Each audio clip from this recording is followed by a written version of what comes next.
저녁 식사를 준비하고 있는데 경찰관 한 분이 저희 집 문을 두드렸습니다. 아주머니, 아드님께서 1시간 전에 교통사고로 돌아가셨습니다. 그럴 리가 없었습니다. 아니에요. 제 아들은 위층에서 자고 있어요. 경찰관은 당황한 표정을 지었습니다. 저는 그를 아들 방으로 데리고 갔습니다. 그러자 그는 총을 꺼내 들고는 긴장된 목소리로 말했습니다. 아주머니, 그에게서 떨어지세요. 그는 아주머니 아들이 아닙니다. 당신이 여기 계셔서 기쁩니다. 이 영상을 보고 계신다면 좋아요를 누르고 채널을 구독한 뒤 댓글로 어디서 제 복수 이야기를 듣고 계신지 알려주세요. 제 이야기가 얼마나 멀리 퍼졌는지 알고 싶습니다. 저는 작은 부엌에서 능숙한 손길로 저녁 식사를 준비하고 있습니다. 선반 위의 낡은 라디오에서는 10년 전 세상을 떠난 남편, 철수가 좋아하던 슬픈 트로트 가락이 흘러나옵니다. 창밖을 내다보니 빗줄기가 거세지고 있습니다. 빗방울이 가스레인지까지 튑니다. 어머나, 저는 창문을 닫으며 중얼거렸습니다. 바람 때문에 불이 꺼지면 안 되니까요. 오늘 저녁은 저 혼자 먹습니다. 제 아들 민준이는 퇴근하고 막 돌아왔는데 오후에 쏟아진 소나기에 흠뻑 젖어 있었습니다. 약 20분 전, 민준이는 타일 바닥에 신발 자국으로 진흙길을 만들며 집으로 들어왔습니다. 별말 없이 부엌을 지나가며 제 어깨에 손을 얹었습니다. 엄마, 너무 피곤해요. 마치 온종일 뛰어다닌 사람처럼 굵은 목소리로 말했습니다. 일찍 자야 할 것 같아요. 내일 회의가 있거든요. 고개를 들어보니 아들의 눈이 충혈되어 있었습니다. 분명 잠을 제대로 못 자서 그럴 겁니다. 그 비옷 꼭 갈아입어라. 흠뻑 젖었잖니. 저는 꾸짖는 듯 하면서도 다정한 말투로 말했습니다. 아들은 별 관심 없이 고개를 끄덕이고는 위층 서재로 발걸음을 옮겼습니다. 그곳에서 보통 밤늦게까지 컴퓨터로 무언가를 타이핑하곤 했습니다. 저는 한때 제 팔에 안겨있던 그 키 크고 마른 몸이 이제는 얼마나 무거워 보이는지 생각하며 아들의 뒷모습을 바라보았습니다. 막 식탁에 접시를 놓고 앉으려 할 때 초인종이 울렸습니다. 빗속에서 울리는 소리는 날카롭고 차갑게 울려 퍼져 저를 깜짝 놀라게 했습니다. 이 시간에 누구일까요? 앞치마에 손을 닿고 문을 열었습니다. 밖에는 경찰관 2명이 서 있었습니다. 한 명은 모자를 손에 들고 있었고 다른 한 명은 수첩을 들고 있었습니다. 그들의 비옷은 흠뻑 젖어 현관에 물이 뚝뚝 떨어졌습니다. 엄한 표정의 키 큰 경찰관이 자신을 김경이라고 소개했습니다. 그는 무거운 눈빛으로 저를 바라보며 침울한 목소리로 말했습니다. 아주머니, 대단히 유감스러운 소식을 전하게 되었습니다. 아드님 이민준 씨가 1시간 전 교통사고로 사망하셨습니다. 머리를 한 대 맞은 것 같았습니다. 문고리를 잡은 채로 얼어붙었습니다. 그럴 리가 없어요. 저는 갈라진 목소리로 겨우 말했습니다. 걔는 위층에서 자고 있어요. 김경희는 미간을 찌푸리며 동료와 시선을 교환했습니다. 확실하십니까? 그가 조심스럽게 물었습니다. 물론이죠. 저는 거의 소리치다시피 말했습니다. 1시간도 안 돼서 걔랑 얘기했어요. 심장이 가슴 밖으로 튀어나올 것처럼 미친 듯이 뛰었습니다. 민준이는 방금 여기 부엌에 있었고 제 어깨에 손을 얹고 있었습니다. 어떻게 이런 일이 가능할까요? 김경희는 동료에게 신호를 보낸 뒤 저를 향해 돌아섰습니다. 확인을 해봐야겠습니다. 아드님 방으로 안내해 주시겠습니까? 저는 어지러운 머리로 고개를 끄덕였습니다. 올라간 지 얼마 안 됐어요. 분명 깊이 잠들어 있을 거예요. 저는 스스로를 설득하려는 듯 중얼거렸습니다. 문을 활짝 열고 그들을 안으로 들인 뒤 떨리는 발걸음으로 위층으로 안내했습니다. 집은 작고 방도 몇 개 없어서 금방 민준이의 방문 앞에 도착했습니다. 저는 부드럽게 문을 2번 두드렸습니다.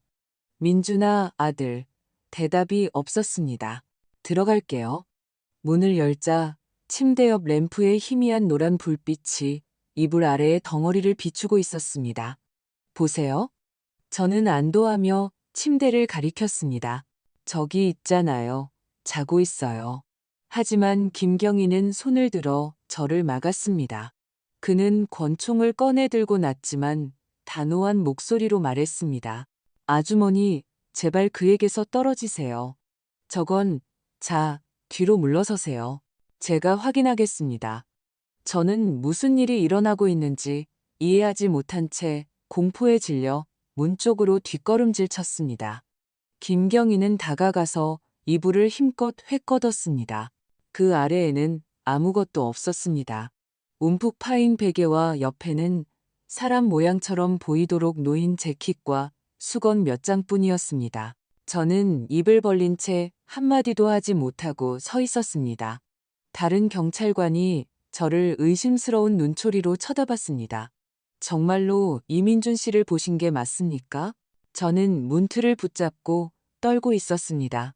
1시간도 안 돼서 그 애랑 얘기했어요. 자러 간다고 하는 소리를 들었고요. 머리가 윙윙거리고 누군가 심장을 쥐어짜는 것 같았습니다. 민준이는 어디에 있는 걸까요? 만약 그게 민준이가 아니었다면 부엌에 있었던 건 누구였을까요? 누가 제 어깨에 손을 얹고 그 피곤한 목소리로 제게 말을 걸었을까요? 김경희는 무전기에 무언가 속삭인 뒤 동료에게 말했습니다. 조작 가능성 있음. 기록해. 그는 긴장이 조금 풀렸지만 여전히 심각한 표정으로 저를 바라봤습니다. 아주머니, 거실로 가시죠. 좀 더 얘기를 나눠야겠습니다. 저는 고개를 끄덕였지만 발이 움직이지 않았습니다.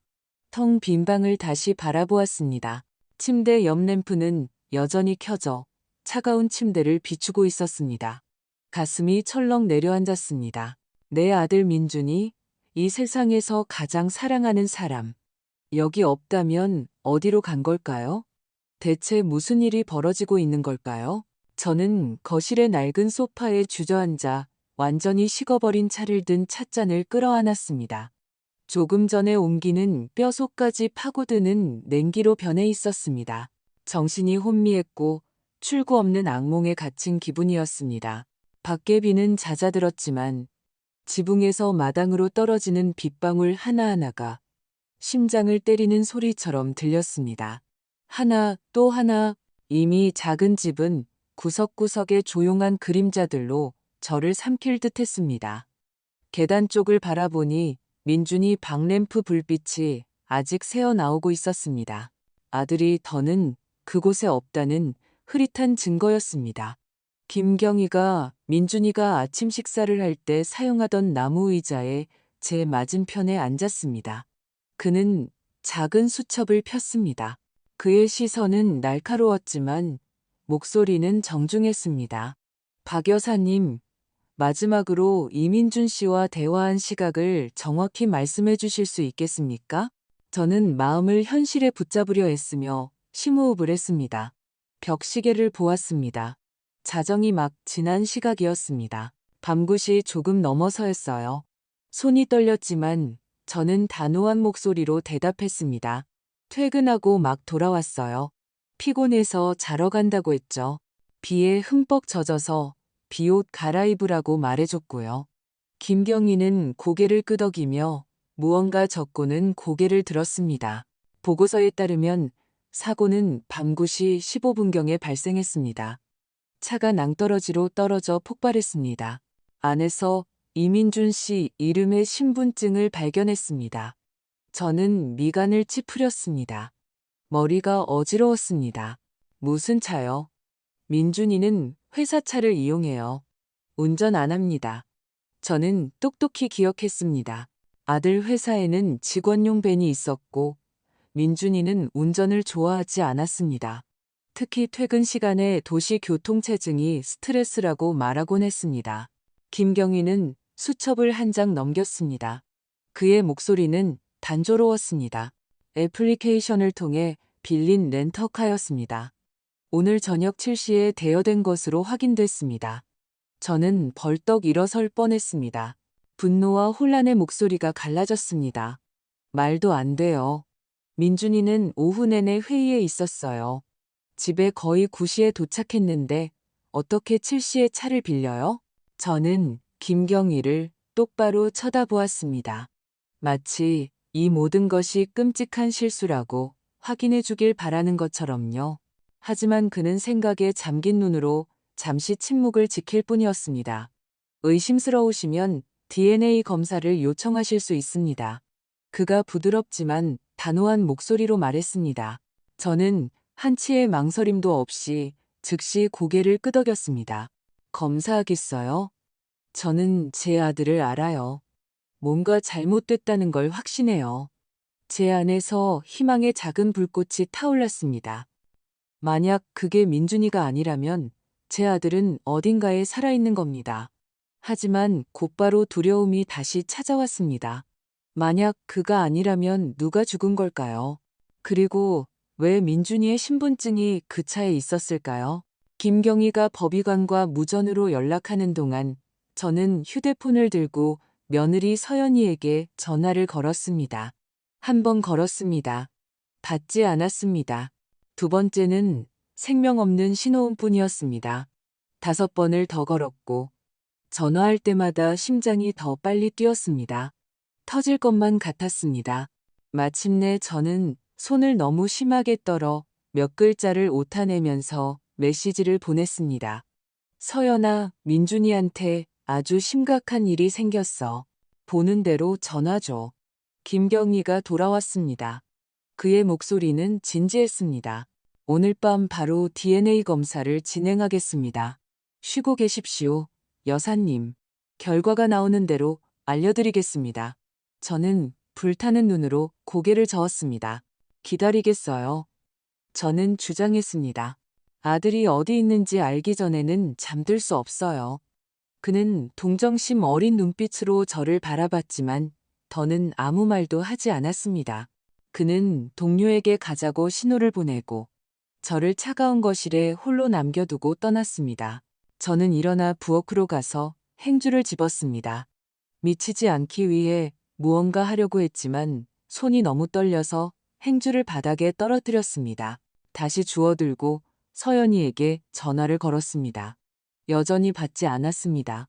시계가 새벽 2시를 가리킬 때 초인종이 다시 울렸습니다. 저는 깜짝 놀라 달려가 문을 열었습니다. 김경희였습니다. 그 어느 때보다도 어두운 얼굴이었습니다. 그는 빙빙 돌리지 않았습니다. 박 여사님, 방금 DNA 결과가 나왔습니다. 차에 있던 시신은 여사님과 DNA가 일치하지 않습니다. 사망자는 아드님이 아닙니다. 저는 벌떡 일어섰습니다. 다리가 너무 떨려서 소파를 붙잡아야 했습니다. 그럼 제 아들은 어디에 있는 거죠? 저는 안도와 공포가 뒤섞인 갈라진 목소리로 물었습니다. 민준이가 죽지 않았다는 안도감. 죽지 않았다면 어디로 간 걸까요? 왜 사라진 걸까요? 김경희는 제 어깨에 손을 얹고 힘을 주려는 듯 부드럽게 눌렀습니다. 지금부터 실종 사건으로 공식 수사를 시작하겠습니다. 모든 단서를 검토할 겁니다. 휴대폰, 은행 계좌, 접촉했던 사람들까지요. 진정하십시오. 하지만 어떻게 진정할 수 있을까요? 저는 그를 바라보며 눈물을 터뜨렸습니다. 제게는 그 애가 전부예요. 민준이가 제 전부라고요. 그 애한테 무슨 일이라도 생기면 저는 어떻게 살아야 할지 모르겠어요. 김경희는 무거운 목소리로 고개를 끄덕였습니다. 이해합니다. 박 여사님, 최선을 다하겠습니다. 그는 제게 명함을 건네며 평소와 다른 점이 기억나면 전화해달라고 부탁했습니다. 그가 떠났을 때 저는 거실 한가운데 서서 명함을 너무 세게 쥐어 구겨버렸습니다. 계단 쪽 여전히 불이 켜진 민준이의 방을 바라보았습니다. 무엇이 우리 가족을 위협하고 있는지 몰랐지만 끔찍한 예감이 제 마음을 짓눌렀습니다. 민준이는 스스로 사라진 게 아니었습니다. 누군가 무언가를 숨기고 있었습니다. 다음 날 아침 커튼 사이로 스며든 햇빛이 차가운 바닥을 비출 때 눈을 떴습니다. 밤새 한숨도 자지 못했습니다. 그저 누워서 천장을 바라보며 조용히 눈물을 흘렸을 뿐입니다. 무거운 발걸음으로 부엌으로 가서 남편이 세상을 떠난 후 매일 아침 마시던 것처럼 진한 블랙커피 한 잔을 내렸습니다. 컵에서 피어오르는 김은 민준이가 어렸을 때 식탁에 앉아 단팥빵을 베어 물며 학교 이야기를 하던 지난 아침의 기억을 떠올리게 했습니다. 이제 부엌은 텅 비어 있었습니다. 시계의 째깍거리는 소리와 씁쓸한 커피 향만이 들릴 뿐이었습니다. 휴대폰을 들고 다시 확인했습니다. 서연이에게서 부재중 전화는 없었습니다. 매우 이상하게 느껴졌습니다. 김경희가 언급했던 어젯밤 사고에 대한 정보를 찾기 위해 지역 뉴스를 인터넷으로 검색했습니다. 하지만 아무것도 없었습니다. 단 한 줄도요. 불안감이 차가운 파도처럼 온몸을 훑고 지나갔습니다. 모든 게 실수였을까요? 아니면 더 큰 무언가가 숨겨지고 있는 걸까요? 7시 45분 정각에 전화가 울렸습니다. 김경희였습니다. 그의 목소리는 무언가 무거운 짐을 진 듯 더 낮게 들렸습니다. 박 여사님, 방금 사건을 공식 실종으로 등록했습니다. 이민준 씨의 최근 관계에 대해 좀 더 여쭤보고 싶습니다. 오늘 오전에 뵐 수 있을까요? 그가 볼 수는 없었지만 저는 고개를 끄덕이며 말했습니다. 네, 집으로 오세요. 여기 있을게요. 나가고 싶지 않았습니다. 민준이가 갑자기 돌아올지도 모르는 아주 작은 가능성이라도 놓치고 싶지 않았습니다. 김경희와 그의 동료는 8시 30분에 서류철과 노트북을 들고 도착했습니다. 그들은 소파에 앉았습니다. 저는 손이 떨리는 것을 멈추려 했으며 침착함을 유지하려 노력하며 물을 대접했습니다. 김경희는 수첩을 폈습니다. 그의 시선은 날카로웠지만 목소리는 부드러웠습니다. 최근 이민준 씨에게서 이상한 행동을 보신 적이 있습니까? 아무리 작은 것이라도 저희에게 도움이 될 수 있습니다. 저는 흩어진 기억들을 정리하려 했으며 심호흡을 했습니다. 민준이는 일 때문에 스트레스를 많이 받았어요. 최근에는 말수가 줄었죠. 마치 무언가를 숨기는 것처럼요. 하지만 저는 그냥 회사 압박 때문이라고 생각했어요. 그런데 며느리 서연이가 좀 이상했어요. 김경희는 미간을 찌푸리며 빠르게 메모했습니다. 어떻게 이상했습니까? 박 여사님? 저는 잠시 망설였습니다. 며느리 흉을 보고 싶지는 않았지만 사실은 사실이었습니다. 그들은 항상 싸웠어요. 서연이는 민준이가 사무실 비서랑 바람을 피운다고 의심했죠. 박지민이라는 사람이요. 저는 믿지 않아요. 민준이는 그런 애가 아니에요. 하지만 서연이는 가끔 밤에 전화 민준이에게 어디 가는지 말도 없이 집을 나가곤 했어요. 김경희는 차분한 목소리로 고개를 끄덕였습니다. 서연 씨가 말없이 집을 나간 적이 전에도 있었습니까? 저는 목소리를 낮추며 고개를 끄덕였습니다. 네, 최근에는 사무실에서 잔다고 하더군요. 한 번은 며칠 동안 돌아오지 않았어요. 몇 주 전 민준이와 서연이네 집에 음식을 좀 가져다 주러 갔던 밤이 기억났습니다. 침실에서 서연이가 소리치는 것을 들었습니다. 내가 바보인 줄 알아? 그 여자가 온종일 당신한테 붙어 다니잖아. 그런데 당신은 순진한 척하고 민준이의 목소리는 피곤하지만 참을성 있게 대답했습니다. 상상 좀 그만해, 서연아. 지민 씨랑 나는 그냥 동료일 뿐이야. 저는 끼어들고 싶지 않아 밖에 서 있었지만 가슴이 미어지는 것을 느꼈습니다. 김경희는 수첩에서 고개를 들었습니다. 박지민 씨가 어디서 일하는지 아십니까? 아니면 그녀에 대한 정보가 있습니까? 저는 기억을 더듬으며 고개를 끄덕였습니다. 민준이 회사인 KT테크에서 일해요. 민준이는 거기서 프로젝트 부장이고 지민 씨는 그의 비서예요. 몇 번 지나가면서 언급하는 걸 들었어요. 김경희는 즉시 전화를 꺼내 KT테크의 인사과와 통화했습니다. 몇 분 후 그는 심각한 목소리로 저를 향해 돌아섰습니다. 민준 씨는 오늘 출근하지 않았습니다. 휴가 신청도 아무런 연락도 없었습니다. 심장이 시메프케라레루 것 같았습니다. 민준이가 회사에 가지 않았다니 그럼 어디로 간 걸까요? 김경희는 계속했습니다. 서연 씨와 민준 씨의 최근 사진이 있습니까? 수색팀에 전달하고 싶습니다. 저는 무거운 발걸음으로 책장으로 걸어가 가족 앨범을 보관하는 곳으로 갔습니다. 3주 전에 찍은 사진을 꺼냈습니다. 우리 셋이 집 앞에 서 있는 사진이었습니다. 민준이는 서연이의 어깨를 감싸 안고 있었고 둘 다 웃고 있었습니다. 저도 가운데서 웃고 있었지만 지금 보니 서연이의 미소는 마치 비밀을 숨기고 있는 것처럼 부자연스러워 보였습니다. 김경희는 사진을 받아들고 유심히 관찰했습니다.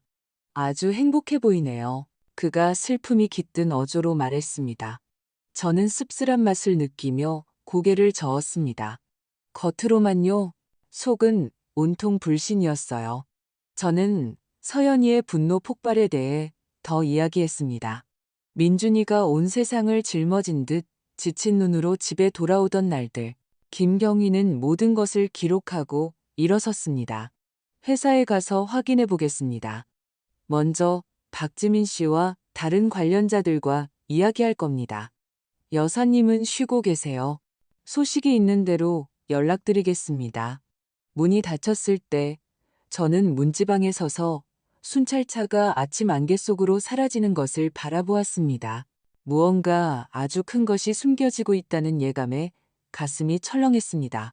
오후가 막 시작될 무렵 저는 부엌 식탁에 앉아 손에 든 차가운 커피잔과 엉망이 된 머리로 앉아 있었습니다. 전화가 울려 깜짝 놀랐습니다. 김경희였습니다. 그의 목소리는 짧지만 다급했습니다. 박 여사님, 저희는 지금 KT테크에 있습니다. 와주시겠습니까? 직접 들으셔야 할 몇 가지가 있습니다. 저는 2번 생각하지 않았습니다. 바로 대답했습니다. 지금 가겠습니다. 저는 서둘러 깨끗한 블라우스를 입고 가방을 챙겨 민준이의 회사로 바로 택시를 탔습니다. 가는 내내 심장이 세차게 뛰었습니다. 마치 바퀴가 한 바퀴 돌 때마다 진실에 혹은 더 끔찍한 비밀에 가까워지는 것 같았습니다. 택시가 KT테크의 반짝이는 유리 건물 앞에 멈췄을 때 가슴에 무거운 압박감을 느꼈습니다.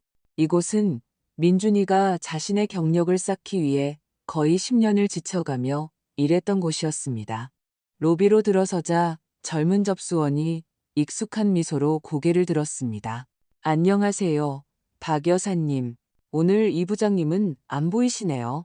그녀의 목소리는 마치 일상적인 대화처럼 태평했습니다. 저는 억지로 미소를 지으며 차분하게 말했습니다.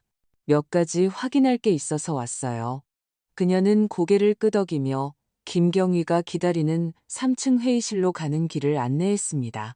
복도를 걸어가는데 청소용 약품 냄새와 에어컨의 윙윙거리는 소리가 오싹하게 느껴졌습니다. 회의실의 반투명 유리를 통해 김경희가 젊은 여성과 이야기하는 것이 보였습니다. 박지민이 틀림없었습니다. 그녀는 의자에 움츠려 앉아 어깨를 축 늘어뜨리고 테이블 가장자리를 꽉 잡고 있었습니다. 김경희가 들어오라고 손짓했을 때 저는 안에서 느끼는 폭풍에도 불구하고 평정을 유지하려 애쓰며 문을 밀었습니다. 지민 씨가 고개를 들었고 그녀의 눈이 제 눈과 마주쳤습니다. 그녀는 마치 저를 마주할 용기가 없는 것처럼 재빨리 시선을 내렸습니다. 김경희는 일어나서 제게 의자를 가져다 주었습니다. 박 여사님, 괜찮으시다면 박지민 씨의 이야기를 들어주셨으면 합니다. 저는 고개를 끄덕이고 앉아 떨리는 손을 멈추기 위해 깍지를 꼈습니다. 지민 씨는 심호흡을 하고 떨리는 목소리로 말하기 시작했습니다. 여사님, 제 존재가 부장님과 오해를 불러일으켰다면 사과드립니다. 그녀는 말을 고르는 듯 잠시 말을 멈췄습니다. 저는 아무 말 없이 그녀를 빤히 쳐다봤지만 제 시선이 모든 것을 말해주고 있었을 겁니다. 저는 진실을 원했습니다. 지민 씨는 낮지만 분명한 목소리로 이야기를 시작했습니다. 그녀는 오랫동안 민준이를 존경해왔다고 말했습니다. 단지 상사로서가 아니라 그의 헌신과 재능 때문이었습니다. 제가 가끔 말을 걸고 그와 함께 늦게까지 일할 핑계를 찾았어요. 몇 번은 일부러 사람들이 이 부장님과 저 사이에 무언가 있다고 생각하게 만들었어요. 하지만 그는 항상 매우 프로페셔널했습니다. 한 번은 저를 사무실로 불러서 아내만을 사랑하고 더 이상의 오해는 원치 않는다고 직접 말씀하셨어요. 거리를 유지해달라고 하셨죠. 지민 씨는 고개를 숙였고 눈물이 뺨을 타고 흘러내렸습니다. 정말 죄송합니다, 여사님. 일이 이렇게까지 될 줄은 몰랐어요. 저는 가슴에 큰 무게를 느끼며 침묵을 지켰습니다. 민준이 항상 그렇게 올바랐던 아들, 그는 가족을 지키려 했지만 지민 씨의 어리석음이 모든 것을 복잡하게 만들었습니다. 김경희는 그녀를 향해 차분하지만 날카로운 목소리로 돌아섰습니다. 서연 씨가 당신이 이런 오해를 만들고 있다는 것을 알고 있었습니까? 지민 씨는 흐느끼며 고개를 끄덕였습니다. 한 번은 서연 씨가 음식을 가져다 주러 왔을 때 복도에서 부장님과 단둘이 이야기하는 것을 봤어요. 저는 단지 프로젝트에 대해 묻고 있었을 뿐인데 그녀는 저를 때릴 것처럼 쳐다봤어요. 무척 화를 내며 가버렸죠. 서연이가 찌푸린 얼굴로 우리 집에 와서 민준이에 대한 의심을 털어놓던 때가 기억났습니다. 엄마, 그는 변했어요. 한 번은 쓴소리가 가득한 목소리로 말했었습니다. 사무실에 늦게까지 있고 항상 그 비서랑 같이 있어요. 저는 그녀를 진정시키려 애썼고 민준이는 배신자가 아니라고 말했습니다. 하지만 지금 여기 앉아 지민 씨의 고백을 듣고 있자니 서연이의 의심이 완전히 근거 없는 것은 아니었음을 깨달았습니다. 단지 한 젊은 여자의 무모한 행동으로 과장되었을 뿐이었습니다. 김경희는 신중하게 메모를 하고 물었습니다. 어젯밤 민준 씨에게 무슨 일이 있었는지 아십니까? 지민 씨는 단호한 목소리로 고개를 저었습니다. 저는 다른 층에서 근무 중이었습니다. 오후 이후로는 그를 보지 못했어요.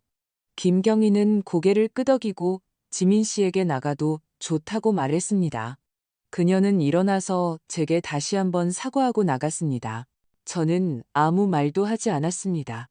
무거운 마음으로 그녀의 뒷모습을 따라갔을 뿐입니다. 지민 씨가 잘못했을 수는 있지만 그녀가 민준이 실종의 주된 원인은 아니었습니다. 더 크고 더 어두운 무언가가 숨어 있었습니다. 회의가 끝난 후 김경희는 계속 이야기하기 위해 사무실 옆 작은 카페로 저를 초대했습니다. 우리는 한적한 구석에 앉았습니다. 커피 머신 소리와 토스트 냄새가 분위기를 조금 덜 긴장되게 만들었습니다. 김경희는 저를 보며 낮은 목소리로 말했습니다. 박지민 씨 말이 사실이라면 민준 씨는 결코 불충실하지 않았습니다. 하지만 서연 씨는 그가 그랬다고 확신하고 있었죠. 저는 씁쓸한 맛을 느끼며 고개를 끄덕였습니다. 근거 없는 질투는 영혼의 독이죠. 저는 민준이와 서연이의 싸움, 그녀가 집을 나갔던 밤들, 모든 것이 무너지지 않도록 애쓰는 듯 지친 눈으로 돌아오던 민준이의 모습을 떠올렸습니다. 헤어지기 전에 저는 단호한 목소리로 김경희의 손을 잡았습니다. 제 아들이 어디 있는지 모르지만 만약 살아있다면 제가 찾아낼 겁니다. 그는 이해한다는 눈빛으로 고개를 끄덕였습니다. 저희도 마찬가지입니다. 박 여사님. 포기하지 않겠다고 약속드립니다. 우리는 악수를 하고 카페를 나와 오후에 햇살이 내리쬐는 거리로 나섰습니다. 회사 앞 나무잎들이 바람에 흔들렸습니다. 하지만 저는 아무런 온기도 느끼지 못했습니다. 제 마음은 보이지 않는 두려움이 목을 조르는 것처럼 차가웠습니다. 집으로 가는 길에 지민 씨의 부끄러움과 후회가 뒤섞인 표정을 생각했습니다. 그녀가 가장 큰 문제는 아니었습니다.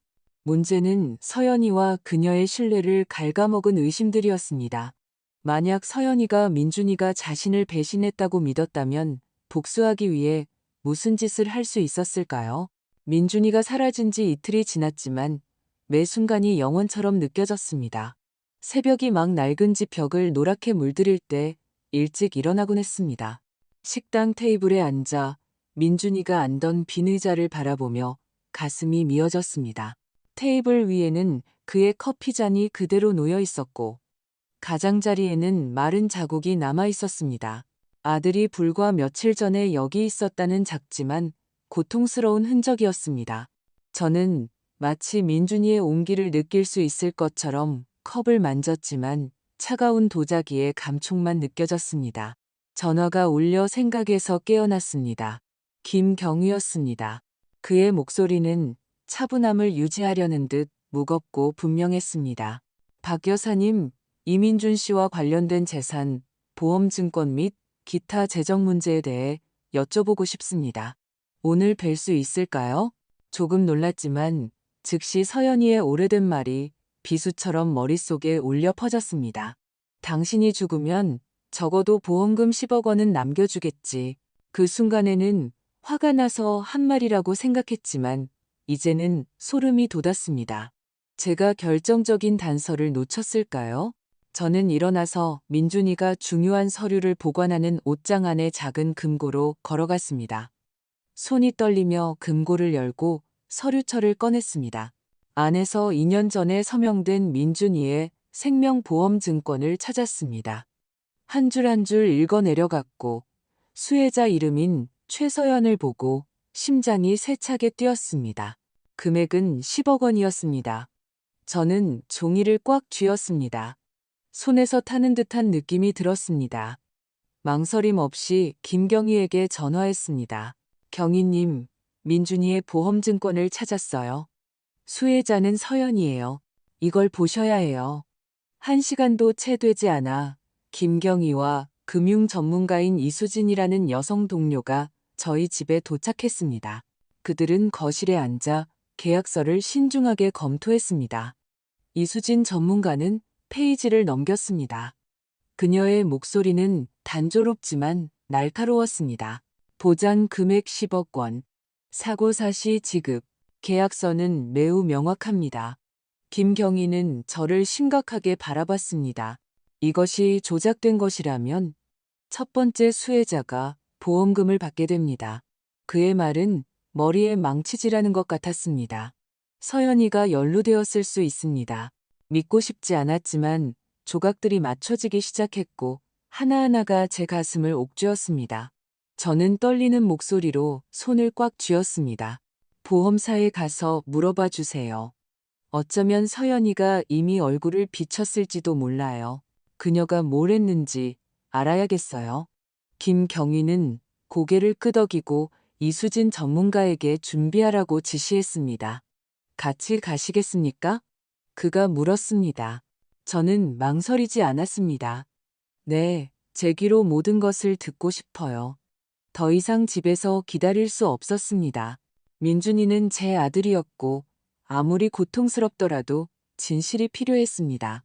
보험회사는 상업지구에 있는 현대적인 유리 건물에 있었고 저희 집에서 30분 거리였습니다. 우리가 들어서자 접수원은 친절하게 미소 지으며 우리를 5층으로 안내했습니다.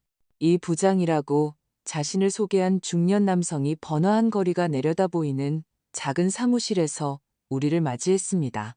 그는 컴퓨터에서 파일을 확인한 후 차분한 목소리로 고개를 들었습니다.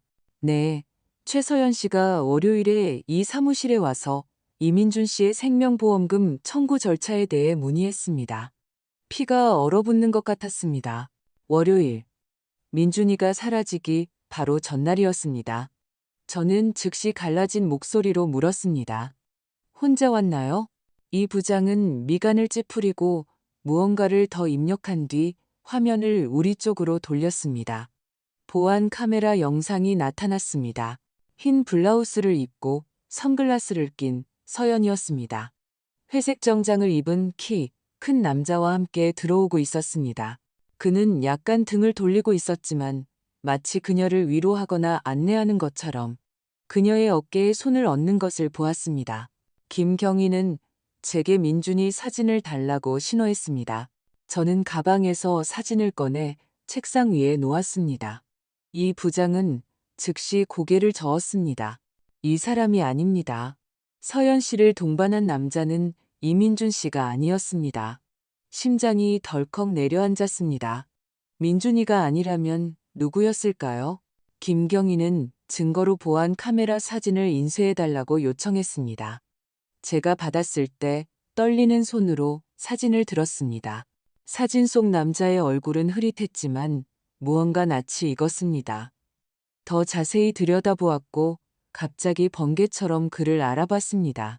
저는 떨리지만 확신에 찬 목소리로 사진을 가리켰습니다. 저는 이 남자를 알아요. 이름은 강태욱이에요. 제 아들의 사업상 가장 큰 경쟁자죠. 김경희는 칼날처럼 날카로운 눈으로 저를 돌아봤습니다. 확실합니까? 저는 고개를 끄덕였고 기억이 되살아났습니다. 민준이는 건설 분야의 치열한 경쟁자인 강태욱에 대해 이야기한 적이 있었습니다. 그는 KT테크를 인수하려 했지만 민준이가 거절했습니다. 한 번은 민준이가 매우 긴장한 채로 집에 와서 말했습니다. 엄마, 강태욱은 좋은 사람이 아니에요. 더럽게 놀아요. 조심해야 해요. 그 순간에는 그냥 일 문제라고 생각했지만 지금 서연이와 함께 있는 그 사진을 보니 등골이 오싹해졌습니다. 김경희는 단호한 목소리로 주먹을 꽉 쥐었습니다.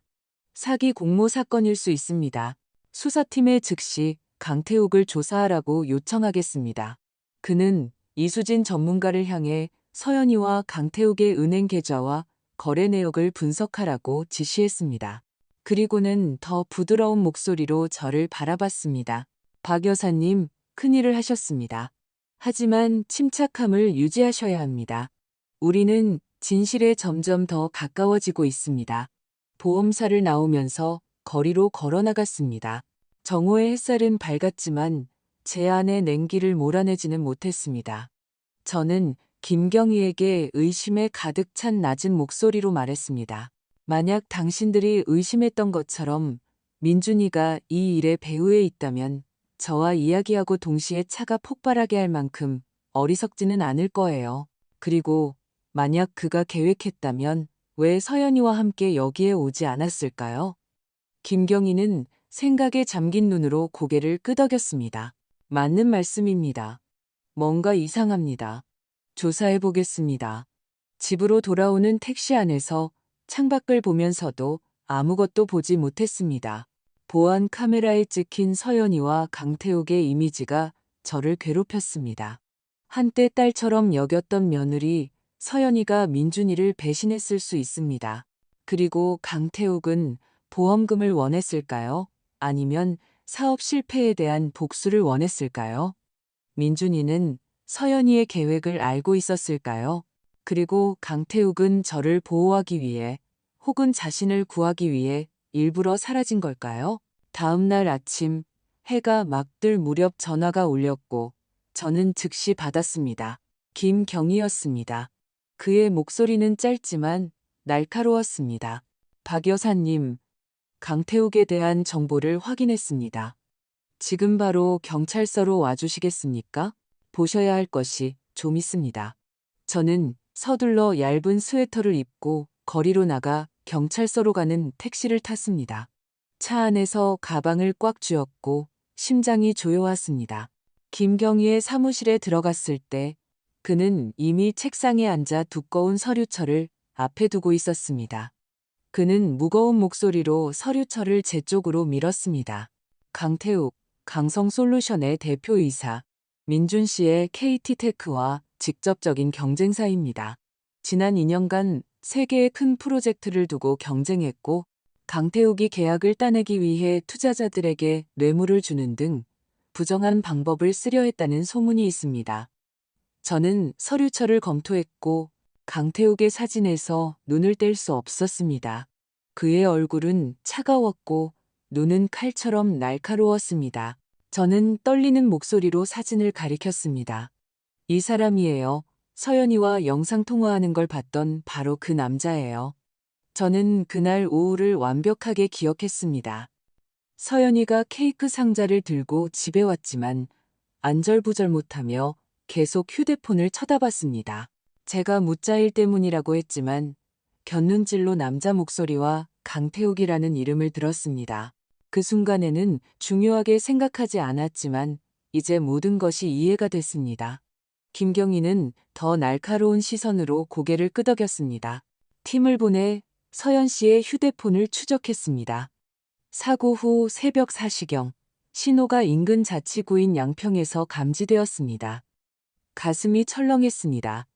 양평이라니 서연이가 거기서 뭘 하고 있었을까요? 그리고 왜 민준이가 다쳤다는 메시지를 보낸 직후에 사라졌을까요? 김경희는 계속했습니다. 마지막 신호가 잡힌 지역에 잠복팀을 보냈습니다.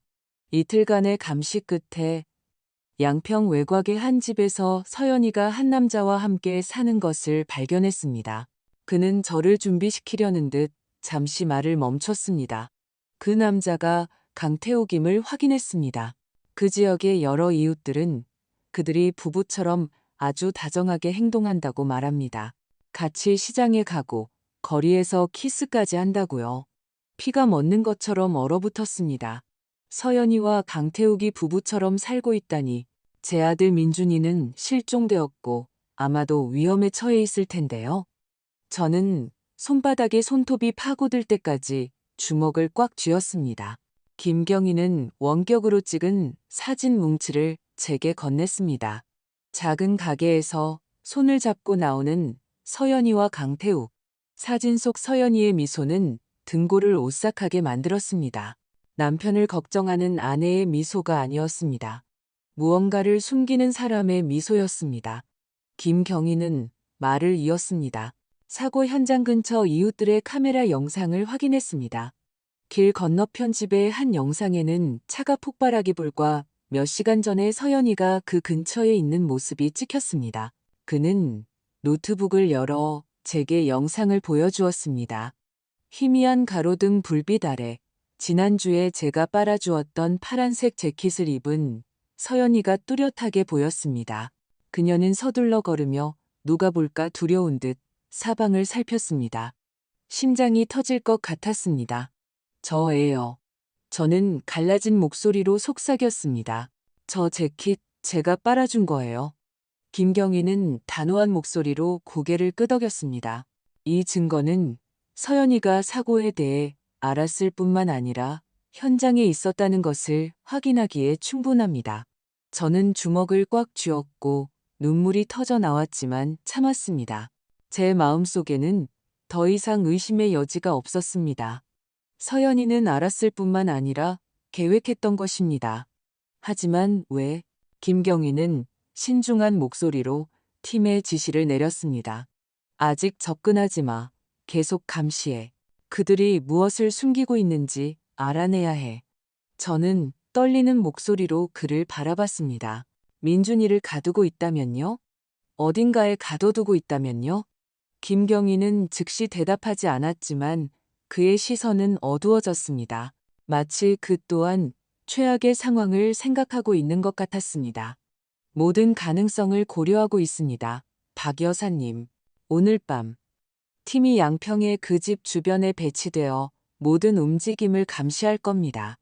저는 고개를 끄덕였지만 안에서는 두려움이 폭풍으로 변해 있었습니다. 만약 민준이가 살아있다면, 만약 그들이 그를 납치했다면, 지나가는 매 순간이 제가 그를 더 일찍 찾지 못한 것에 대해 용서할 수 없는 시간이었습니다. 김경희는 부드러운 목소리로 제 어깨에 손을 얹었습니다.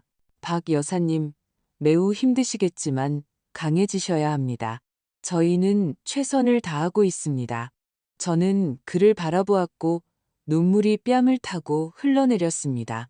제게는 그 애가 전부예요, 경희님. 민준이가 제 전부라고요.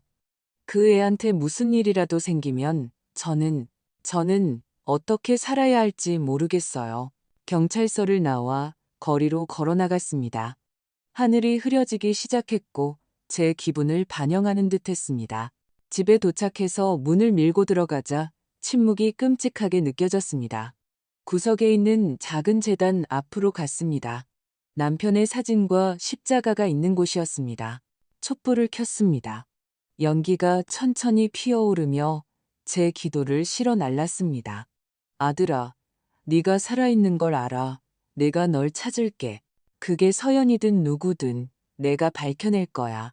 저는 로사리오를 꽉 쥐고 무릎을 꿇었고 눈물이 바닥으로 떨어졌습니다.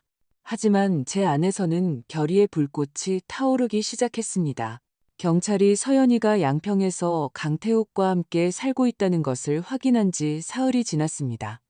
그들은 아직 행동에 나서지 않았습니다. 이른 아침 초인종이 울렸습니다. 김경이었습니다. 그는 두꺼운 서류철을 들고 들어왔습니다. 그의 눈은 결의에 차 있었지만 피곤한 기색도 역력했습니다. 그는 서류철을 테이블 위에 놓았습니다. 그의 목소리는 무거웠습니다. 박 여사님, 이것들은 감시팀이 양평에서 찍은 사진들입니다. 저는 심장이 터질 듯한 기분으로 서류철을 열었습니다. 첫 번째 사진은 저를 얼어붙게 만들었습니다.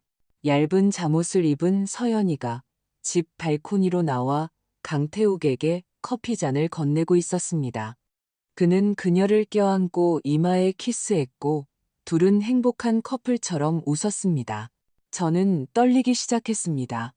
갈라진 목소리로 사진을 가리켰습니다. 그 애는 우리 집에서 저를 어머니라고 불렀어요. 어떻게 이럴 수가 있죠? 김경희는 테이블 위에 손을 얹었습니다. 그의 시선은 강철처럼 차가웠습니다. 그들이 민준 씨를 납치했는지 알아내야 합니다. 서연이나 강태욱이 자주 가던 곳을 기억하십니까? 관련 있을 만한 특이한 장소는요? 저는 심호흡을 하며 기억을 더듬었습니다. 갑자기 한 달 전의 대화가 떠올랐습니다. 서연이는 제 부엌에서 낮은 목소리로 전화 통화를 하고 있었습니다. 알았어, 강태욱 씨. 오늘 밤에 트럭 가지러 갈게. 외곽에 있는 버려진 오두막으로 물건들 옮겨야 하니까. 그 순간에는 농담이거나 일과 관련된 것이라고 생각했지만 이제 그 말은 어둠 속의 빛과 같았습니다. 저는 떨리는 목소리로 김경희를 바라봤습니다. 장소가 있어요. 도시에서 약 45분 거리에 있는 버려진 나무 오두막이에요. 낡은 소나무 숲 근처요. 서연이가 한 번 강태욱과 통화하면서 언급했어요. 김경희는 즉시 몸을 바로 세우고 메모를 했습니다. 정확한 위치를 아십니까? 저는 자세히 설명하며 고개를 끄덕였습니다. 개울을 건너는 낡은 나무다리 근처의 비포장도로예요. 오두막은 큰 소나무들 뒤에 숨어 있어요. 몇 년 동안 아무도 살지 않았어요. 김경희는 망설이지 않았습니다. 그는 무전기를 꺼내 감시팀에게 그 방향으로 수색 범위를 넓히라고 명령했습니다. 오후에 김경희가 다시 전화했습니다. 그의 목소리는 더 다급했습니다. 박 여사님, 방금 위조 번호판을 단 낡은 트럭의 신호를 감지했습니다. 이 차량은 사고 현장 근처에서 나타났습니다. 위성 데이터로 확인한 결과 여사님께서 설명하신 오두막 근처에 정차했습니다. 심장이 멎는 것 같았습니다. 버려진 오두막. 민준이가 거기에 있을까요? 저는 손에 든 로사리오를 꽉 쥐고 침착함을 유지하려 애썼습니다. 어떻게 하실 건가요? 저는 떨며 물었습니다. 김경희가 대답했습니다. 이미 민간인 복장을 한 특수 작전팀을 보내 조사하고 있습니다. 다른 팀은 양평의 집을 계속 감시하고 있고요. 시간은 참을 수 없을 만큼 느리게 흘러갔습니다. 매분이 1시간 같았습니다. 저는 거실에 앉아 로사리오를 끌어안고 시계에 눈을 고정한 채 앉아 있었습니다. 민준아, 살아있는 거지? 엄마가 곧 갈게, 아들아. 자정 무렵 전화가 울렸습니다. 김경희였습니다. 박 여사님, 방금 서연이와 강태욱이 차를 타고 양평을 떠나는 것을 봤습니다. 오두막으로 직행하고 있습니다. 저는 심장이 터질 듯이 뛰어벌떡 일어섰습니다. 가고 싶어요. 생각 없이 말했습니다. 김경희는 망설였습니다. 박 여사님 매우 위험합니다. 저희에게 맡겨주세요. 하지만 저는 고집을 부렸습니다. 제 아들이 거기 있는지 알아야 해요.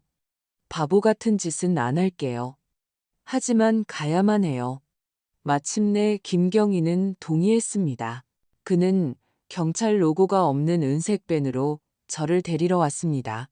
우리는 어두운 도로를 달렸고 헤드라이트가 키 큰 소나무줄을 비췄습니다. 오두막에 가까워지자 김경희는 그와 그의 팀이 접근하는 동안 차 안에서 조용히 있으라고 지시했습니다.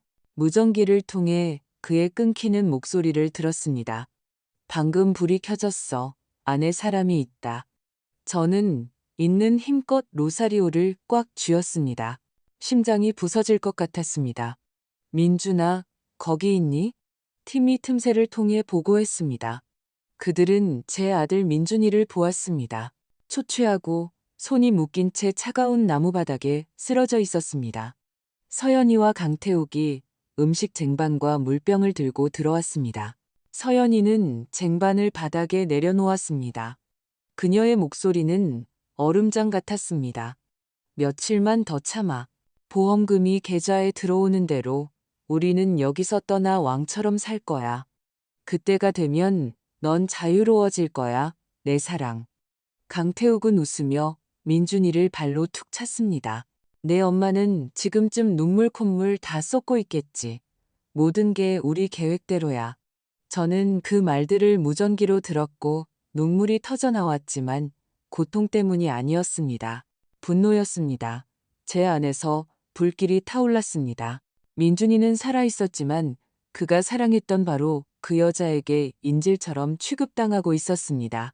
뛰쳐나가고 싶었지만 김경희는 조용히 하라고 손짓했습니다. 그는 무전기를 들고 단호한 목소리로 말했습니다. 증거는 충분하다. 지금 진입해. 방탄조끼를 입은 4명의 경찰이 거의 동시에 앞문과 뒷문으로 오두막에 들이닥쳤습니다. 굉음이 있었고 빠르고 통제된 혼란이었습니다. 무전기로 강태욱이 비명을 지르는 소리를 들었습니다. 그리고 그가 쓰러져 머리가 테이블에 부딪혔을 때 둔탁한 소리가 났습니다. 서연이는 겁에 질려 소리쳤습니다. 무슨 짓이에요? 놔요. 저는 그쪽으로 달려가고 싶었지만 한 경찰관이 엄한 목소리로 저를 막았습니다. 박 여사님, 제발 여기 계세요. 곧 민준 씨를 데리고 나오겠습니다.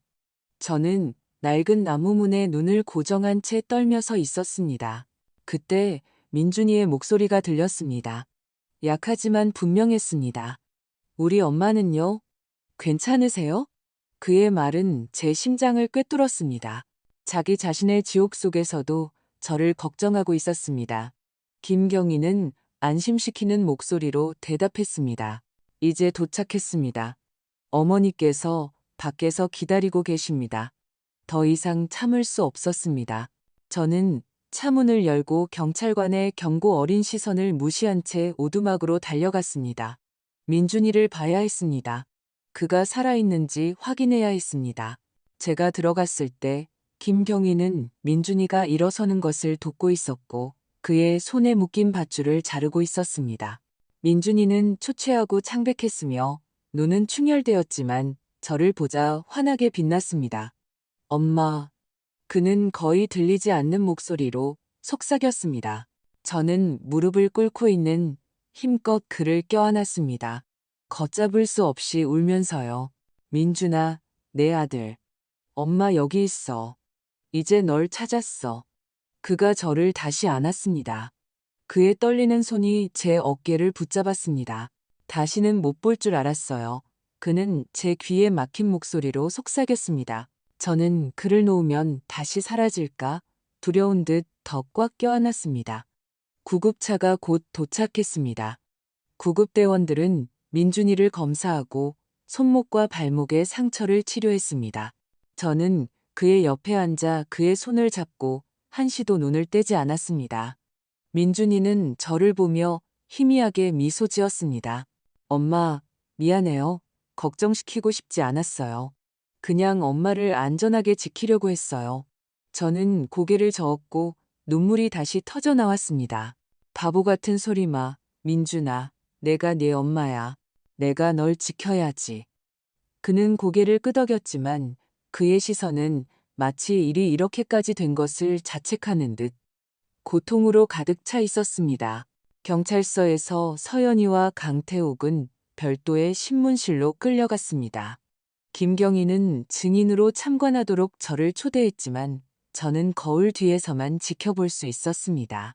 서연이는 고개를 숙인 채 조각상처럼 조용히 앉아 있었습니다. 김경희는 신문을 시작했습니다. 그의 목소리는 차분하지만 날카로웠습니다.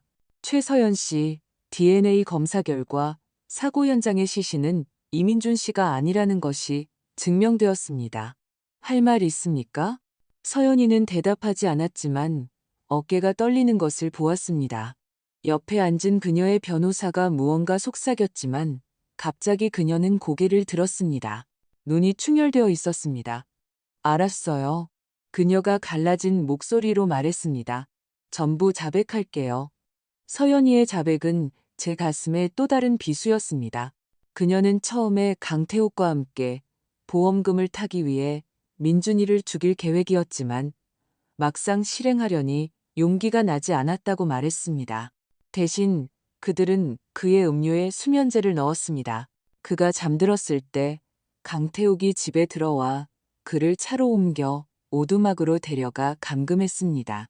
그동안 서연이는 사고 현장으로 가서 강태욱이 불법 시체 안치소에서 구해온 노숙자의 시신을 렌터카에 싣고 불을 질렀습니다. 그들은 들키지 않기 위해 밤을 택했고 제가 사고 직전에 민준이와 이야기했다고 주장하기 전까지는 계획이 거의 완벽했습니다. 그 세부 사항이 모든 것을 무너뜨렸습니다. 김경희는 계속 압박했고 경찰은 더 많은 증거를 찾아냈습니다. 강태욱의 노트북에는 사고를 위장하고 보험금을 청구하기 위한 단계별 계획이 담긴 파일이 있었습니다. 또한 그들이 제거하여 서연이의 가방에 숨겨둔 차량용 블랙박스도 발견했는데 거기에는 그녀가 불을 지르기 전에 차에 시신을 넣는 장면이 녹화되어 있었습니다. 게다가 보험금 청구 서류는 이미 준비되어 있었고 민준이의 사망 확인만을 기다리고 있었습니다. 모든 세부 사항이 제게는 충격이었습니다. 가족으로 여겼던 서연이가 제 아들에게 해를 끼치기 위해 냉정하게 계획했습니다. 거울 뒤에 서서 서연이를 바라봤습니다. 그녀는 더 이상 제가 알던 젊은 여자가 아니었습니다. 푸딩을 집에 가져오고 밝게 웃던 그 사람이 아니었습니다. 이제 그녀는 고개를 숙이고 영혼을 잃은 듯 생기 없는 눈을 하고 있었습니다. 저는 동정심을 느끼지 못했습니다. 실망과 고통뿐이었습니다. 어떻게 사람이 그렇게 변할 수 있을까요? 어떻게 민준이를 배신하고 저를 배신할 수 있었을까요? 단지 돈과 강태욱 같은 남자 때문에 김경희가 다가왔습니다. 그의 목소리는 무거웠습니다. 박 여사님, 여사님의 명민함과 끈기 덕분에 저희가 생명을 구했습니다. 만약 여사님께서 민준 씨가 살아있다고 그렇게 확신하지 않으셨다면 저희는 아마 그 오두막을 간과했을 겁니다. 저는 떨리지만 자부심에 찬 목소리로 그를 바라봤습니다. 어머니만큼 자기 자식을 아는 사람은 없어요. 제가 살아있다고 믿지 않았다면 누가 믿었겠어요? 김경희는 존경심이 어린 눈빛으로 고개를 끄덕였습니다. 정말 강한 어머니십니다. 박 여사님. 민준 씨는 여사님을 둔 것이 행운입니다. 경찰서를 나와 민준이를 치료하는 병원으로 돌아갔습니다. 그는 누워 있었습니다. 얼굴은 여전히 창백했지만 덜 긴장되어 보였습니다. 저는 그의 옆에 앉아 그의 손을 잡고 그의 가느다란 손가락의 온기를 느꼈습니다. 엄마, 민준이가 쉰 목소리로 말했습니다. 서연이가 그런 짓을 할 수 있을 줄은 몰랐어요. 그녀를 지키려고 모든 것이 깨지는 것을 막으려고 노력했어요. 하지만 제가 틀렸어요. 저는 그의 머리를 쓰다듬었고 눈물이 다시 흘러내렸습니다. 네가 틀린 게 아니야, 민준아. 너는 단지 사랑을 믿었을 뿐이야. 하지만 엄마가 여기 있어. 다시는 네가 고통받게 두지 않을 거야. 의사는 민준이가 신체적으로나 감정적으로 회복하는 데 시간이 필요할 것이라고 말했습니다. 그의 몸의 상처는 아물겠지만 영혼의 상처는 훨씬 더 많은 시간이 필요할 것입니다. 저는 가슴이 찢어지지만 희망에 찬 마음으로 아들을 바라봤습니다. 우리는 어둠에서 벗어났고 앞으로의 길이 힘들더라도 제가 항상 그의 곁에 있을 것임을 알았습니다. 민준이를 구출한 지 2주 후 저는 안도감과 무거움이 뒤섞인 채 잠에서 깼습니다. 민준이는 집에 있었지만 그의 몸과 영혼의 상처는 여전히 남아 우리가 겪었던 모든 것을 상기시켰습니다. 오늘은 서울중앙지방법원에서 첫 공판이 열리는 날이었습니다. 저는 민준이가 한번 선물해준 파란색 스웨터를 입었습니다. 그의 손을 잡고 김경위와 우리 변호사와 함께 법정으로 들어갔습니다. 민준이는 여전히 약해서 지팡이를 사용했지만 참석하겠다고 고집했습니다. 엄마, 제가 그들을 마주해야 해요. 그는 눈에 아직 고통이 서려 있었지만 단호한 목소리로 말했습니다. 저는 그의 손을 꽉 쥐며 항상 그와 함께 있겠다고 스스로에게 약속했습니다. 우리는 피고인석이 잘 보이는 세 번째 줄에 앉았습니다. 최서영과 강태욱이 들어왔을 때 가슴이 철렁했습니다. 그들은 회색 수감복을 입고 수갑을 찬 채 고개를 숙이고 있었습니다. 서연이는 잠시 고개를 들었고 그녀의 시선이 제 시선과 마주쳤습니다. 그녀는 창백한 얼굴로 여러 번 눈을 깜박였습니다. 마치 무언가 말하고 싶지만 할 수 없는 것처럼 보였습니다. 저는 시선을 돌렸습니다. 그 시선이 제 마음을 약하게 만들게 하고 싶지 않았습니다. 검사가 일어섰습니다. 그의 목소리가 조용한 법정 안을 울렸습니다. 오늘 우리는 피고인 최서연과 강태욱을 살인 미수, 보험 사기, 납치, 사법방해 혐의로 재판합니다. 법정에 대형 스크린이 켜지며 반박할 수 없는 증거들을 보여주었습니다. 사고 현장 근처에서 서연이가 나타난 보안 카메라 영상, 보험사에서 그녀와 강태욱이 찍힌 사진, 그리고 서연이가 민준이에게 보험금을 타내려는 계획을 냉정하게 말하는 오두막에서 녹음된 음성. 모든 이미지, 모든 소리가 제 가슴에 칼처럼 밝혔지만 저는 민준이를 위해 꼿꼿이 강하게 버텼습니다. 법의학자가 증인석에 올라서고 현장의 시신이 차에 놓이기 전에 자연사한 노숙자의 것이라고 확인했습니다. 보험사 대표도 증언하며 서연이가 자신의 서명이 선명하게 보이는 10억 원을 청구하는 절차를 시작했다고 진술했습니다. 저는 엄청난 고통 속에서 모든 말을 들었습니다. 어떻게 누군가가 한때 사랑한다고 맹세했던 사람에게 해를 끼치기 위해 그렇게 치밀하게 계획할 수 있을까요? 검사가 민준이를 증인으로 불렀을 때 제 손에 잡힌 그의 손이 떨리는 것을 느꼈습니다. 그는 지팡이의 의지에 천천히 일어나 창백하지만 단호한 시선으로 증인석으로 걸어갔습니다. 그날 밤 저녁 식사 후에 민준이가 쉰 목소리로 시작했습니다. 아주 심한 졸음이 몰려왔어요. 이상하고 비정상적인 느낌이었죠. 침대에 누웠던 기억이 나고 그 후 의식을 잃었어요. 깨어났을 때는 춥고 닫힌 방에서 손이 묶여 있었어요. 서연이가 웃으며 그냥 죽어버리라고 말하는 소리를 들었어요. 그의 목소리가 갈라졌고 법정 전체가 침묵에 잠겼습니다. 저는 눈물을 참으며 주먹을 꽉 쥐었습니다. 민준이가 앉아 그의 이마에 맺힌 땀을 부드럽게 닦아주며 속삭였습니다. 아주 잘했어, 아들아.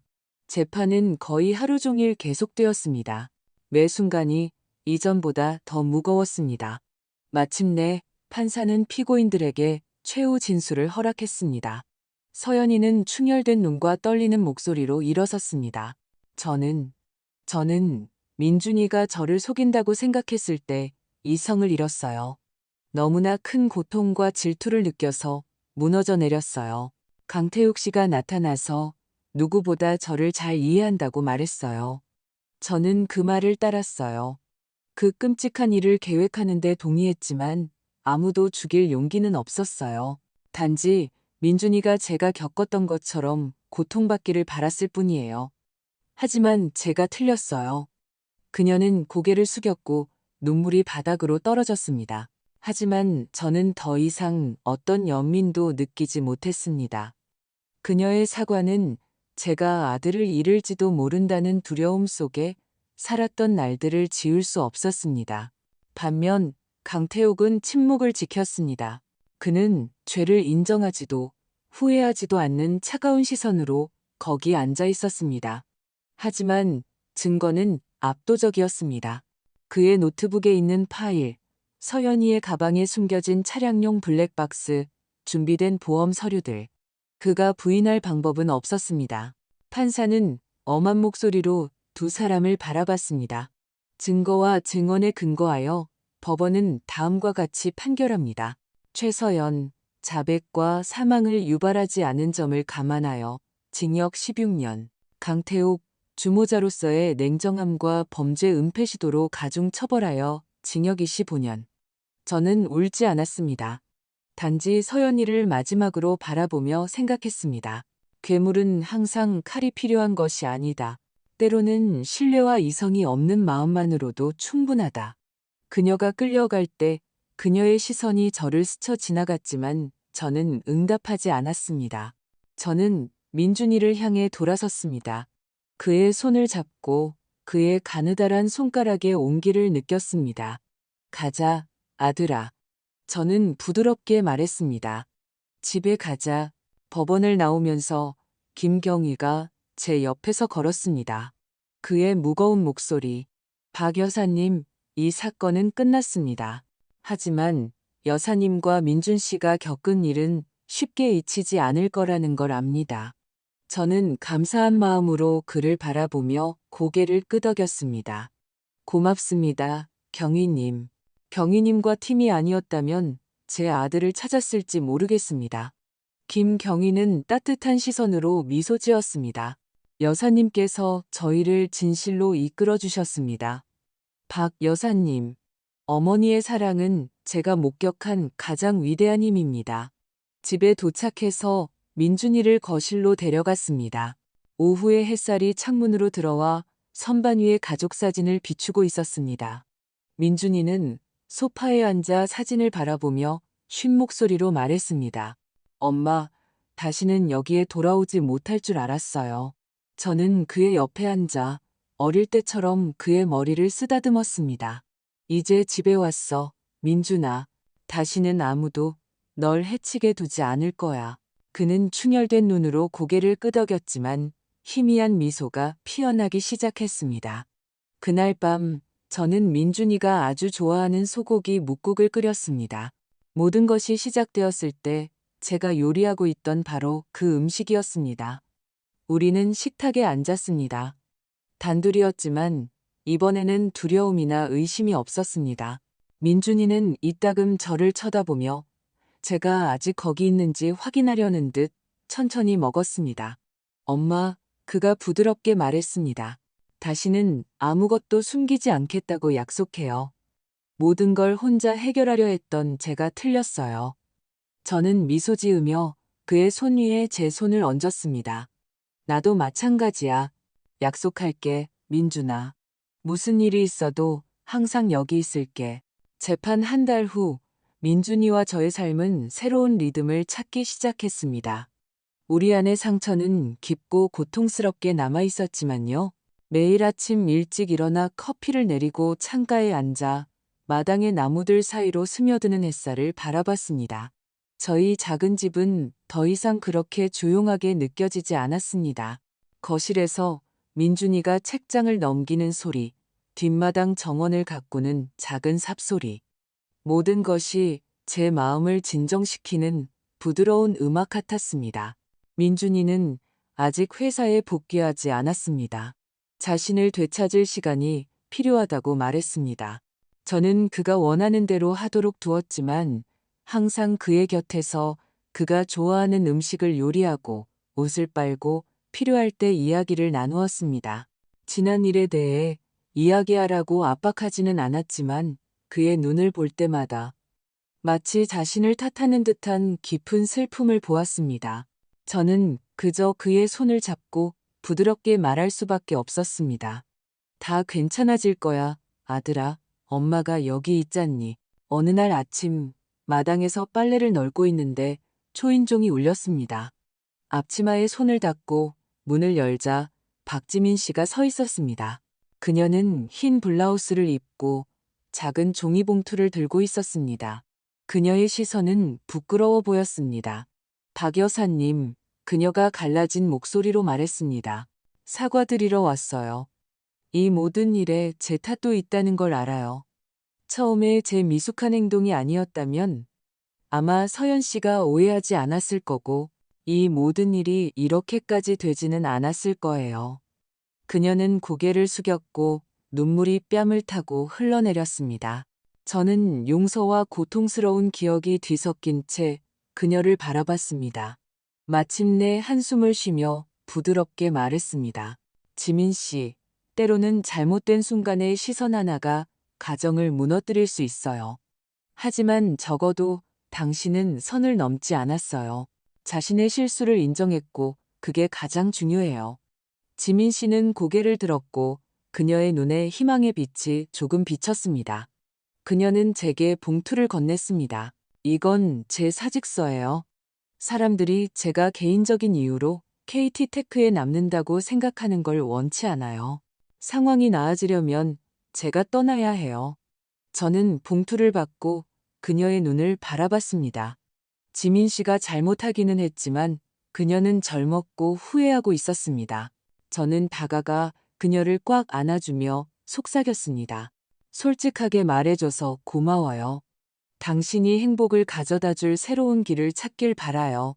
지민 씨는 희미하게 미소 지으며 고개를 끄덕이고 떠났습니다. 그녀의 모습이 길끝에서 사라졌을 때 약간의 안도감을 느꼈습니다. 모든 사람이 자신의 실수를 마주할 용기를 가진 것은 아니니까요. 일주일 후 민준이는 KT테크로 돌아가기로 결심했습니다. 저는 일이 그를 지치게 할까봐 걱정했지만 그는 미소 지으며 말했습니다. 엄마, 일해야 해요. 제가 겪은 일보다 더 강하다는 걸 증명해야 해요. 그가 복귀하는 날, 저는 사무실 밖에서 민준이가 들어가는 것을 지켜봤습니다. 모든 직원이 일어서서 그에게 박수를 보냈습니다. 민준이는 손을 들고 희미하게 미소 지었지만 그의 눈에서는 새로운 결의를 볼 수 있었습니다. 그 후 그는 강성솔루션과의 모든 관계를 끊고 회사를 완전히 재정비했습니다. 그는 자신이 직접 감독하는 내부 투명성 및 윤리위원회를 만들었습니다. KT테크를 깨끗한 곳으로 만들고 싶어요, 엄마. 그날 밤 그가 말했습니다. 더 이상의 음모도 더러운 게임도 없게요. 어느 날 오후 김경희가 저를 찾아왔습니다. 그는 흰국화 한 다발을 가져왔습니다. 제가 한번 좋아한다고 말했던 꽃이었습니다. 그는 소파에 앉아 작은 집을 둘러보며 말했습니다. 박 여사님, 경찰은 법으로 일합니다. 하지만 여사님은 어머니의 직감으로 일하시죠. 두 가지 모두 필요하고 저는 진심으로 여사님을 존경합니다. 저는 따뜻한 마음으로 꽃을 받으며 미소 지었습니다. 고맙습니다, 경희님. 하지만 저는 단지 어머니가 해야 할 일을 하는 어머니일 뿐이에요. 김경희는 존경심이 가득한 시선으로 고개를 끄덕였습니다. 여사님은 정말 특별한 어머니십니다. 민준 씨가 그 증거죠. 김경희가 떠난 후 저는 식탁에 앉아 남편의 낡은 일기장을 폈습니다. 그의 꿈, 우리 가족, 민준이에 대해 쓴 글들을 다시 읽었습니다. 펜을 들고 저 자신의 이야기를 쓰기 시작했습니다. 민준이가 사고를 당했다는 소식을 들었던 그 운명적인 밤부터 진실을 찾기 위한 고통스러운 날들, 그리고 마침내 아들을 되찾은 날까지 저는 천천히 썼습니다.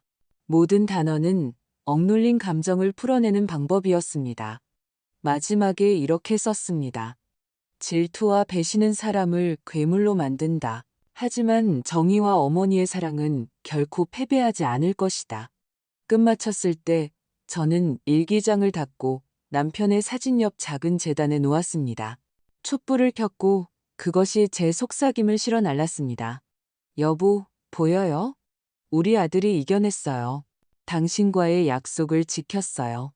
저는 돌아섰고 문가에 서서 사랑 가득한 눈으로 저를 바라보는 민준이를 보았습니다. 엄마, 오늘은 제가 요리하고 싶어요. 그가 부드럽게 말했습니다. 엄마가 저를 돌봐주셨던 것처럼 제가 엄마를 돌보게 해주세요. 우리는 함께 부엌으로 들어갔습니다. 칼소리가 민준이의 웃음소리와 섞였습니다. 작은 집은 옛날처럼 다시 온기로 가득 찼습니다. 저는 기쁨과 희망으로 가득 찬 마음으로 아들을 바라봤습니다. 우리는 어둠을 헤쳐나왔고 이제 빛이 돌아오고 있었습니다. 민준이가 제 전부이고 미래가 무엇을 가져다 주든 우리 모자의 사랑은 결코 꺼지지 않을 불꽃이 될 것임을 압니다. 제가 겪은 모든 일 후에 이 순간까지 제 이야기를 들어주신 당신과 나누고 싶은 가장 큰 교훈은 이것입니다. 어머니의 사랑과 정의에 대한 믿음은 어떤 음모보다도 강합니다. 질투, 탐욕, 배신은 사람들을 이성을 잃게 만들 수 있습니다. 하지만 우리가 진실을 찾고 사랑을 믿으며 굳건히 서 있다면 결국 빛은 항상 어둠을 이길 것입니다. 저는 모든 사람이 가장 절망적인 순간에도 결코 희망과 신뢰를 버리지 말아야 한다는 것을 이해하기를 바랍니다. 왜냐하면 그 인내가 생명을 구하고 가족을 보호하며 정의가 존재한다는 것을 증명할 수 있기 때문입니다. 방금 들으신 이야기는 관련자들의 신원을 보호하기 위해 이름과 장소가 변경되었습니다. 우리는 판단하기 위해서가 아니라 누군가가 듣고 잠시 멈춰 생각해 보기를 바라는 마음으로 이 이야기를 전합니다. 얼마나 많은 어머니들이 자신의 집안에서 조용히 고통받고 있을까요? 정말로 궁금합니다. 만약 당신이 제 입장이었다면 어떻게 하셨겠습니까? 평화를 유지하기 위해 침묵을 선택하시겠습니까? 아니면 자신의 목소리를 되찾기 위해 모든 것에 맞서 싸울 용기를 내시겠습니까? 저는 당신의 의견을 알고 싶습니다. 왜냐하면 모든 이야기는 다른 누군가의 길을 비추는 촛불이 될 수 있기 때문입니다. 항상 신의 축복이 있기를. 그리고 용기가 우리를 더 나은 날들로 이끌 것이라고 확신합니다. 한편 마지막 화면에는 채널에서 가장 인기 있는 이야기 2편을 남겨두겠습니다. 분명 놀라실 겁니다. 이 순간까지 저와 함께 해주셔서 감사합니다.